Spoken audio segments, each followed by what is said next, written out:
From FlourishDx, this is the Psych Health and Safety podcast. With workplace mental health becoming a safety prerogative, this is the source of information on psychological injury prevention and health promotion. Hi, and welcome to the Psych Health and Safety podcast. My name is Jason Van Schie, and I'm one of the hosts of the show. The aim of the podcast is to rapidly increase the knowledge and application of psychological health and safety in workplaces worldwide. To help with this, we have regular guests from around the world who are leading the way in the supporting area. But before I introduce our guest and topic for today, allow me to introduce my co-host, Joelle Mitchell. How today, Joelle? I am excited that we are signing a lease for our new office today. Woo! Hooray! Getting the windows. We are. Yeah. Windows to the actual outside instead of windows into another hallway. Yeah. It's exciting, right? Because you haven't had a window since you've been here. So that's 18 months. Well, I mean, we collectively had a window in the crypt. Yeah, we had one between the three of us. Yeah. That wasn't anywhere near my desk, really.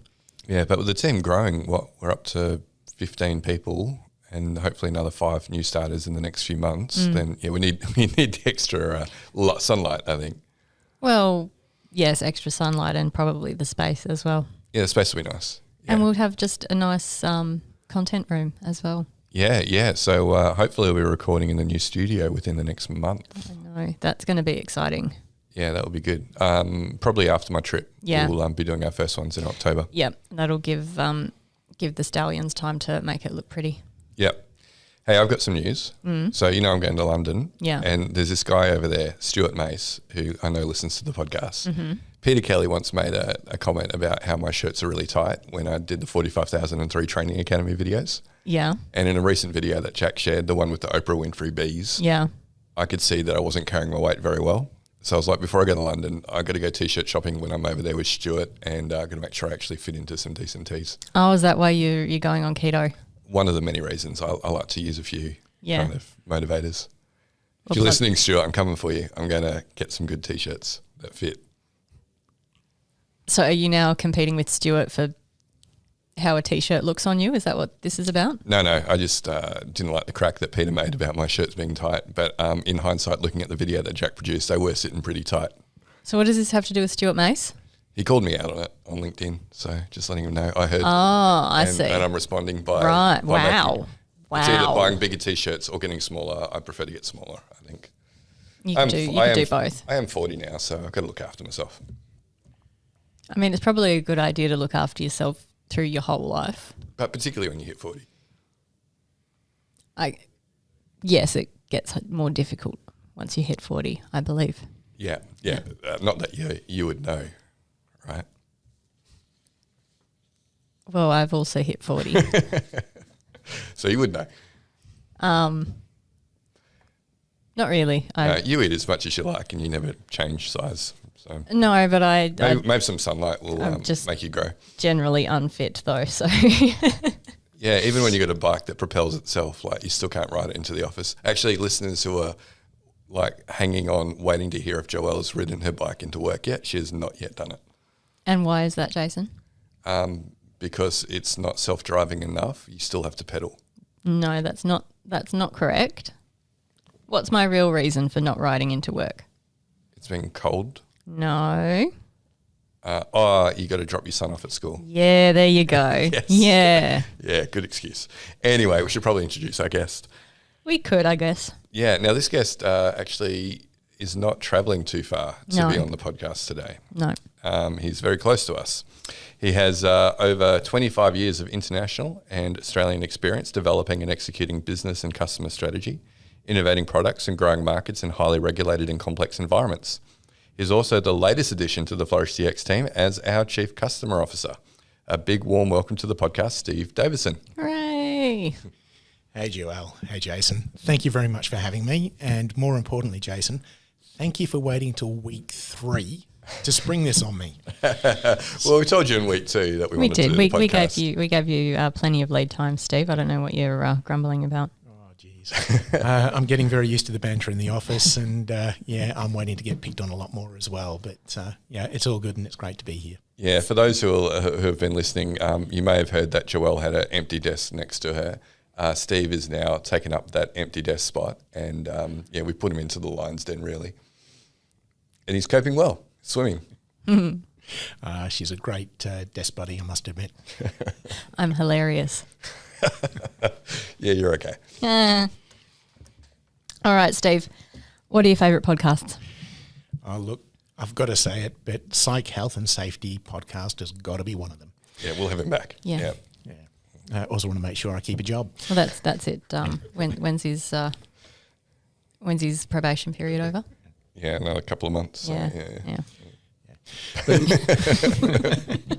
Look, it actually has been really great listening to it, though, because it's given me a good understanding of what's actually going on out there.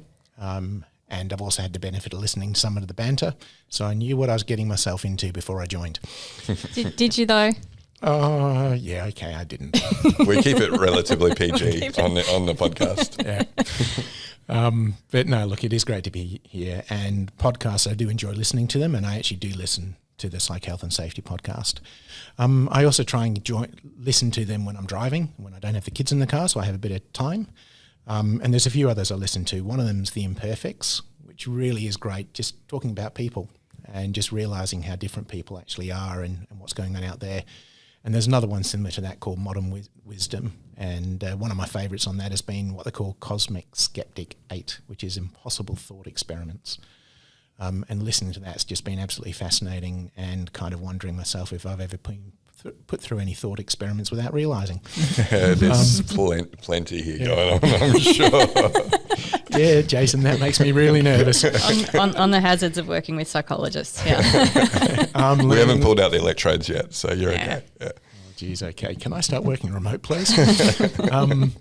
But other ones as well is, I love my sport, and one of the key ones is cycling, and there's a great podcast called Life in the Peloton, which is really an inside look at the world of professional cycling. And with the Tour de France just being over, it was just really something I enjoyed listening to. And another one called Looking Sideways, which is really about sports that move sideways, so skateboarding, snowboarding, etc. And Matt Barr, that leads that, gets some really amazing guests on.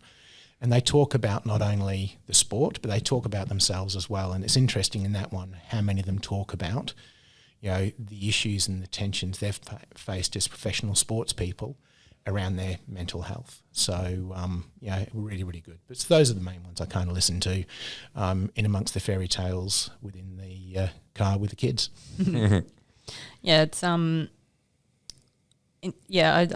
quite appreciate this. I guess the trend of professional sports people talking about mental health. I think that the way that sports people are sort of lionized, I guess, or almost hero worshipped, it puts them in a good position to do some de-stigma kind of work around mental health, and yeah, for sure. That it can impact everybody. So yeah, it's good. It's good when they use their platform for that sort of a thing. So Steve, tell us about your professional career then, please. Well, Jason's already given a bit of a background, but if I just build it out a little bit more, I've really had a varied career, and I've been really fortunate to work with some amazing people and organisations in Australia and overseas. And I really have spent most of my career really developing business customer strategy, looking at innovating products and services, and building out markets, especially where they're highly regulated and complex. Just recently I finished up with the Chamber of Commerce and Industry for Western Australia and had 4 amazing years there. And just working with an organisation that really is focused on making WA a great place to live and do business and advocating for change was an experience that I've really taken so much from. And prior to that I was with Bankwest, which is part of the CBA group, where I was the General Manager for Business Development. And prior to that, I spent over 10 years in London working for PwC and other professional services firms. So there's another management consultant like Dan. Another one, yeah. Too many. I'm happy there's another one in here so we can start to hold our own. No, it's great to have that business acumen from people like Dan and Steve. And one day we'll have Steve on the podcast. Somebody, you mean Dan? We've got Steve on the podcast today. Did I say Steve? Sorry, Dan. Yeah. It's like you've called me so many other names in the 3 weeks that I've been here. I've called you a lot worse than Dan, that's for sure. But Steve, we've been talking together, I guess, for a number of years, and been shared what we've been working on with FlourishDx. Look, you could have worked anywhere. Why did you decide to work with us? Oh, Jason, you sold me a picture of what you've been building over the last few years that really kind of resonated with me. But honestly as well, I think you just finally wore me down. Yeah, that's how I got my wife across the line, actually. So, yeah. Okay. But in all honesty, there was lots of reasons. But one of the big ones in this was during my time at CCIWA, I really saw how getting policy and regulation right can really make a massive difference. But also being able to hear firsthand from businesses operating in WA about the people issues that they faced gave me an appreciation of the need to help organisations to develop psychological health and safety, safe workplaces, and really promote employee wellbeing. And the conversations we had, the fit just made so much sense. Yeah, I mean, in your prior role at the Chamber, you're obviously dealing a lot with both health and safety and HR professionals when you were facing towards your members. And so, yeah, you would have been having the same conversations, I guess, in market than what we've been having over the last number of years. Yeah, absolutely. And, I've been very fortunate to be able to hear that. And, coming in here now, it's just given me a greater appreciation of, the why psychological health and safety just needs to be accelerated, not only in boards and in businesses, but across the whole of society to make sure that we really are allowing people to be the best that they can be. Yeah, no, it's a great mission. And, we're really thrilled to have you on board, Steve. So there's obviously so much to do. We're still running a lean team, even though we're still growing pretty quickly. So what are some of the key projects that you're looking to sink your teeth into? Look, there's so many, and I really am like a kid in a candy shop at the moment, just trying to think about what's going on. But I'm also learning that lesson of, Jason, just things getting thrown over the fence from you with new ideas. But, that's great. And it just means that we've got an environment where we can look at things. But I guess some of the real main ones for me is really about spreading the word about FlourishDx. And it's getting organisations to join us. Yes, I'm interested in growing our revenue, and I know it's a cheeky sales plug, but it's bigger than that. It really is about getting people's awareness up, and I believe what we have here is a great way of helping organisations. The other ones is really about getting ready to launch the peer support functionality and features we've got coming in, and as a trained mental health first aider, I just really see that as just such an amazing feature that we've got. The other one is about reviewing and updating our marketing website, so we're really putting our best foot forward, and also getting to know all our partners, so I can get a better understanding of the support that they need and how we can actually help grow our networks. Yeah, it's good having you on board, Steve, to actually take ownership of our marketing collateral. Our website has lagged behind quite a bit. We still have people who are going, "Oh, aren't you competing with that company?" We're like, yeah, no, they're kind of like a wellness company. We're focused on psych health and safety. So I'm looking forward to working with you and the rest of the team on, updating our messaging so we actually can better articulate, I guess it is, what we do and how we make that difference and impact that we want to make. Right. So, Joelle, you bear as witness to this that when I ask Jason for content, he's going to give it to us. It's getting closer to the top of my priority list, Steve. So, after recruiting, which I think we've almost got all the names that we want against the positions that we want to fill. Yep, this is next priority for me. So, yes, I'll be writing plenty of copy for you, Steve. Awesome. Well, he's got a flight to London, so he'll have nothing better to do than write copy. I'm sleeping. No. No. You're writing content. It's a weekend. Oh, she's such a hard taskmaster. This is the life of a founder, my friend. Okay. And that's also the reason why I'm happy to have Joelle as a desk buddy. Look, I'll get stuff done. Just keep nagging me. Yeah. So, Steve, you've completed recently through the Australian Institute of Company Directors a company directors course. Based on what you've learned from that, can you tell us a little bit about the role of the board and execs when it comes to psych health and safety? Look, in short, both the board and the executive play an absolute critical role when it comes to psychological health and safety. And, doing the course really gave me a better appreciation of that importance. And when I was doing the course, it was really interesting to hear that mental health and psychological health and safety was highlighted in quite a few areas. and also one of those ones that it's gaining a lot more attention across boards.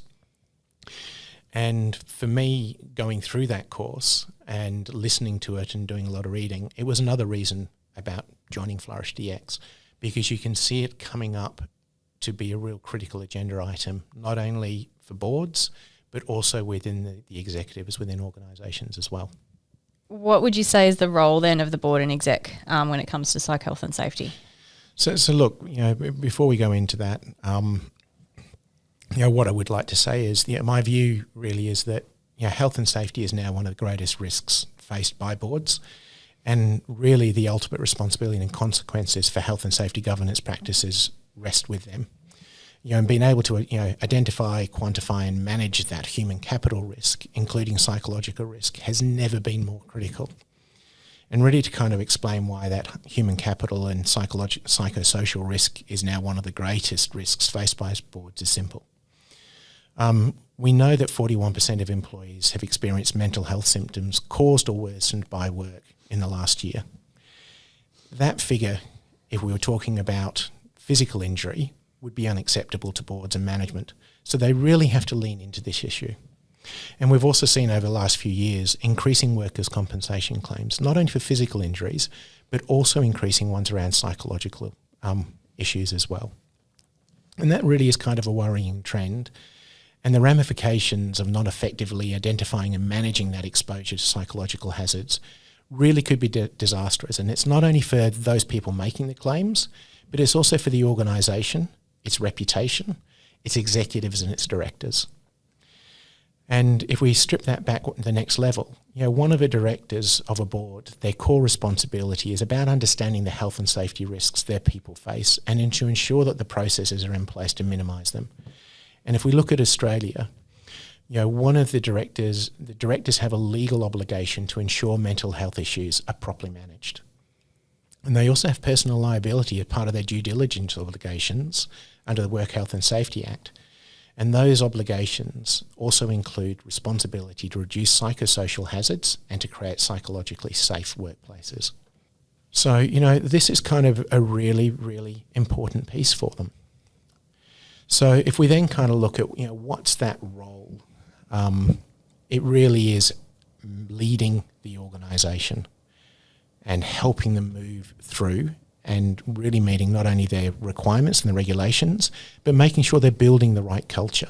Because if they get the culture right, it really will make a long, long way to help remove the stigma that mental health and illness has currently. I'm interested in the responses from the people that you've been doing that company directors course with when these issues of psych health and safety obligations have come up. How have they been responding? Look, it was interesting just some of the discussions that were held, within the course itself, and a lot of them identifying that there were issues that they were aware of, in the market, but also some of the things that they were seeing within their organisations and businesses. And there's a broader one as well that, some of them are talking about, the implications they've faced over the last couple of years of how do you build a hybrid working place? How do you actually make sure you're engaging with people?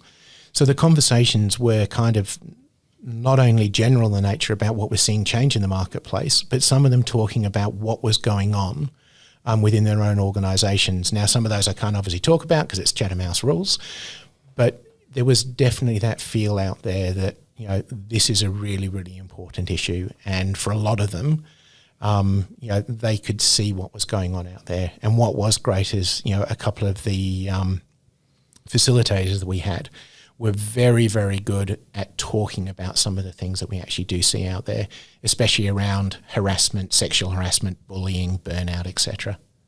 Okay. Yeah, so they're sort of accepting and recognising that it is part of their responsibilities. Yeah, absolutely. And, one of the critical things that we do need to think about, the people that are going through this course, a lot of them are doing it not only because they want to look at becoming a director themselves, but it's also the roles they actually hold in organisations, either within the executive or managers within the organisation.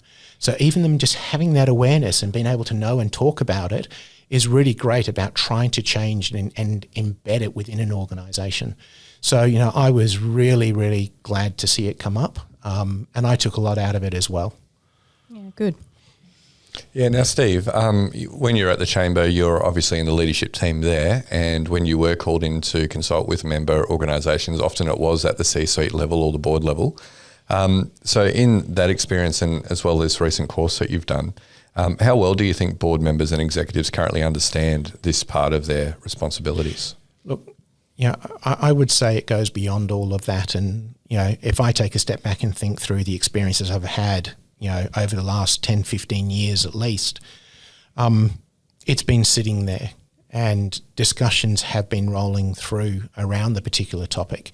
Whether it's been very prescriptive or, people have actually been talking about they want to be able to deliver things, and then they're raising some of the issues and the barriers they face within the organisation for them to be able to deliver it. And a lot of those come back to their people. Are their people able to do it? Do they have capacity? Are people resilient enough to be able to do it? So for me, there is a lot of pieces out there, and it's quite a complex piece. But what I would say as well, that boards and executives and their current level of understanding is a tough one to answer. And part of the reason being is it's going to vary from organisation to organisation. But what I believe and what I've seen out there is that there is a reasonable level of understanding and a definite growing level of understanding across most organisations. But especially those that have got a really good mature governance framework, work safety and health policies, processes and structures, or really are in industries that are facing a higher number of issues, either around burnout, sexual harassment, bullying, etc., are definitely moving forward and leading the charge. The bigger point is, how do you actually make sure that this runs through as many organisations as we can? And with new regulations really starting to come into force, it's helping organisations understand that and what their requirements are, but more importantly, trying to make sure that they are thinking through the cultures they need to really embed some of these changes inside the organisation. Yeah, no, I hear you, Steve. And look, I've had experience on a couple of boards, one with the Sleep Health Foundation in Australia and one just with a local independent school. The local independent school had great governance processes in place. And one of the last things that we did when I was on the board over a 6-year stint was to review the risk register. And when we looked at it, it was kind of put to the board for any feedback before it was finally written up. And I had a look, and it had teacher and student stress kind of as in the same category as a risk category. And then the risk mitigation was EAP and chaplaincy. I'm like, well, first of all, the causes of those two stresses are probably very different. You really need to call them out. And even where it was put in the risk register, I think it was under academic success or something like that. I'm like, well, it really should be under with all your other physical hazards in that same operational risk category and health and safety risk category. So, yeah, I mean, unless, how do you, actually, putting it back to you, Steve, like if a board or exec doesn't actually have an understanding of psychosocial risk management, how are we going to ensure that actually gets on things like the risk register and gets, then obviously gets to the attention of the board? Look, one of the biggest things is really about that awareness. But I think the bigger one is growing awareness and understanding, but being able to turn those into action. And that is going to be one of the biggest things that we need to do as organisations and as businesses and community. And, what is interesting out of that, and you're talking about, a school board, et cetera, which, very fortunate to have you to actually ask those questions, et cetera, is how do we plant those seeds into other businesses so that it does start to lift up? But it's also up to other businesses, people looking through the news and being curious about it. But it really is taking that understanding and what's going on in the marketplace into action. And you have already seen organisations like Australia Post, Commonwealth Bank, Westpac, like big names, appointing people like chief mental health officers or similar, into these roles to try and lift all of these pieces. So it really is coming up to the top of the agenda for people. Yeah, and I'm glad a lot of those chief mental health officers come from the org psych background, which means that they have an understanding of systems-based approaches rather than purely, mental illness-based approaches in organisations. Yeah. And we've had a few of them as guests as well already. Some very lovely guests. Yes. So, Steve, can you suggest some immediate steps for board members and execs who are sort of wanting to start this process in their organisations? Yeah, absolutely. And there are so many things that they could possibly do. There really are a lot of things out there. But for me, I would take it back, and there's a series of questions that I've been kind of asking myself, and things that I also saw question-wise that came up as I was doing the company directors course. One of the first ones that I would suggest that boards look at is asking the question, do board meetings actually operate in a psychologically safe environment? Because if they look at that and say, yes, it is, that's a great modelling of behaviours, and it will also mean that will carry through an organisation, or should. If they're not, then they've got to start thinking about that, about how do they change that and make sure that it allows board members who might come from a more diverse background or not as outgoing and extroverted, having a platform and a voice to really make sure that organisations get the best they can actually out of boards. So for me, that would be one of the first things I would be actually doing if I was in that situation, is saying, have we actually got a psychologically safe environment to actually host the board meetings and board engagements? The next part of that would really be, does a board have a clear commitment to mental health, for instance, within the workplace? So they're really starting to think about what's going on out there and what do they do. And then within that is, do they have a mental health strategy? And I know we're talking about mental health here, but that to me is one of the critical things of starting the conversations and them understanding what goes into that and how can they start looking at, looking at the psychosocial risks, creating the right environments, etc. And there's a lot of other ones as well. But, for me, the next one is, do they have a culture that really supports mental health and encourages employees to disclose issues? We've still got a bit of a stigma out there around it and reticence for people to come forward.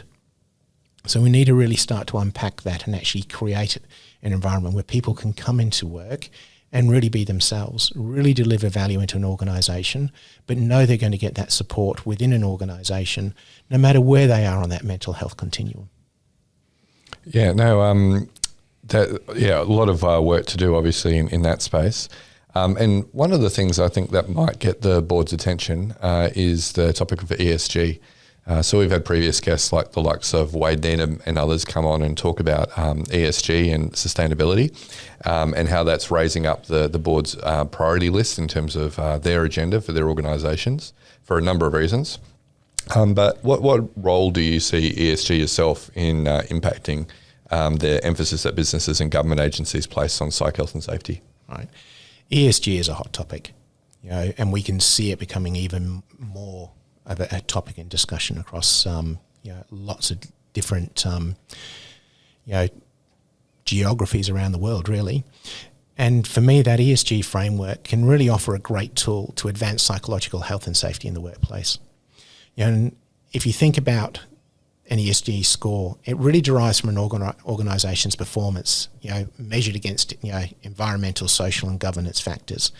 And it's about creating positive long-term impacts for society, environment, the organisation and its investors.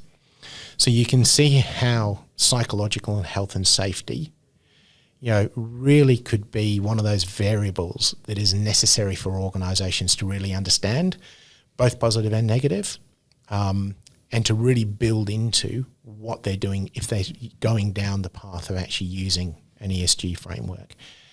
And if you look at a lot of the studies that are out there around ESG, and Bloomberg put an article out in February last year that estimated that the assets around ESG are on track to reach about 53 trillion by the end of that year. That's a massive number. So we know that businesses and organisations are going to start looking more and more at this. And if you take that point out one step further in regards to, bringing in the points around psychological health and safety, that international best practice of ISO 45003, and yes, Jason, you have indoctrinated me totally, that's the globally agreed standard. But the value around that is that standard contributes to 7 out of the 17 UN Sustainability Development Goals and 7 of the GRI 403 disclosures. So it just makes absolute sense to me for any organisation, board at a mature enough level to look at ESG and also to look at adopting those particular standards. Yeah, and we've been looking through some large multinationals' annual reports and sustainability reporting as part of helping them to create the business case internally. And yeah, we are seeing that they do, publish quite a bit in there regarding their health and safety statistics. But definitely we've seen room for improvement in how they report to the psychological health and safety of their workforce and how they're, operating, I guess, under a standard like ISO 45003, for instance.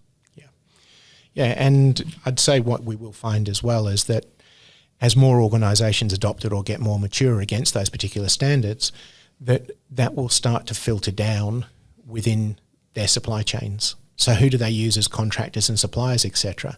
So I'm hoping that over time what you will see is that it won't just necessarily be about standards, regulation, governance and controls, etc., but we will see, organisations who have got either very diverse supply chains or partners, them starting to challenge and actually push down these particular paths.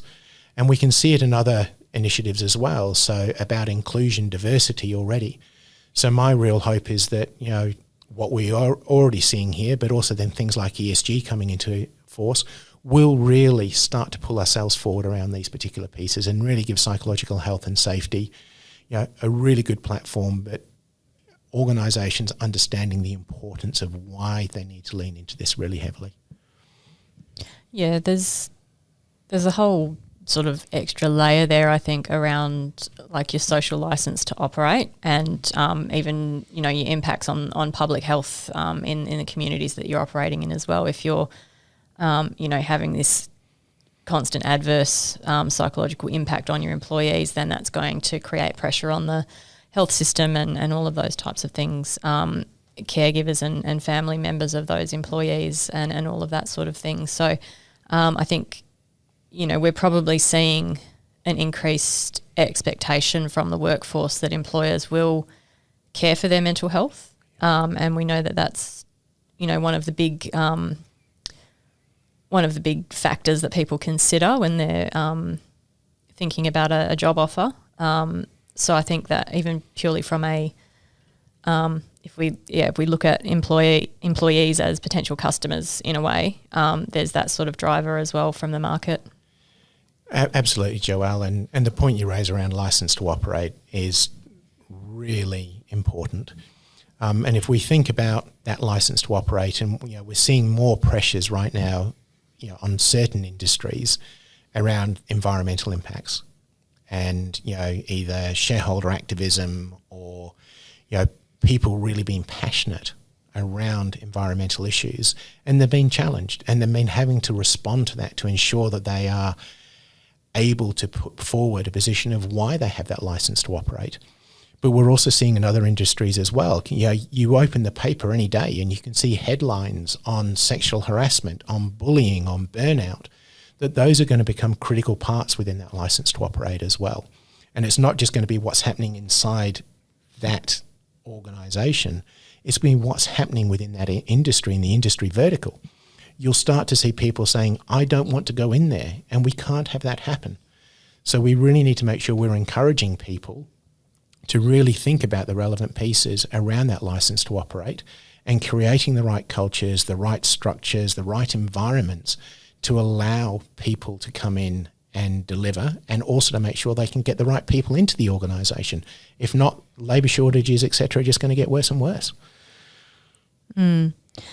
So for listeners who are maybe being asked to develop a business case or present to the board and executive to sort of convince them to take action on psych health and safety, do you have some tips for them to focus on?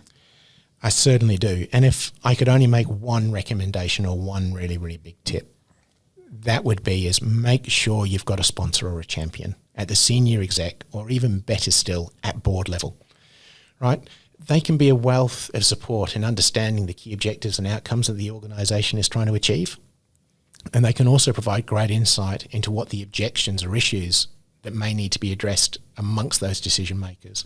So they can really help you really understand what you need to do and the reasons why an organisation, whether it's public, private, government, etc., is trying to undertake these things. Now, there's another key to that as well, that, if you haven't had much experience presenting to boards and to senior executives, they can help guide you through that process so that you can get to the outcome that you're after. It's quite nerve-wracking going to those environments, and I can remember the first time I did it, I was terrified. So use the people there, and if you've got that sponsor and champion, it's about them helping you not only make sure that you're creating and crafting what you need, but more importantly, helping you get to a point where you can deliver that message that you need to. If I took another step beyond that, one of the things I would suggest, as part of the process is really getting a clear understanding of the KPIs that are needed to be achieved, and how they line up across the organisational KPIs, and that potentially individual executives might actually have on their scorecards. So you get that better picture of, okay, what is it that we need to do, and how can I make sure that I'm talking into those so I can get those key buyers over the line. But what it'll also do as well, it'll help you get the tone and the language right and really resonate with your decision makers. A lot of times we're talking about risk, and we're also talking about promoting wellbeing.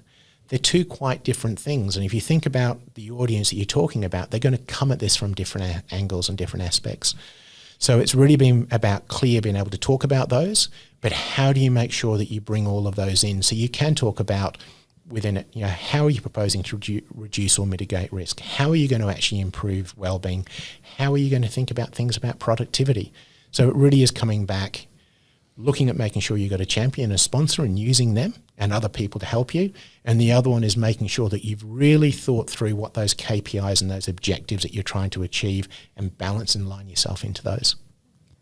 So it's very much about what's going to be important for your audience, not what's important for you. Absolutely.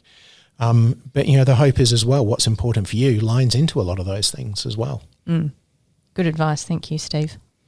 Yeah, I have a feeling that this episode might be one that listeners actually share with their exec or board members to really highlight, I guess, their responsibilities and what they should be thinking about. Hint, hint, listeners.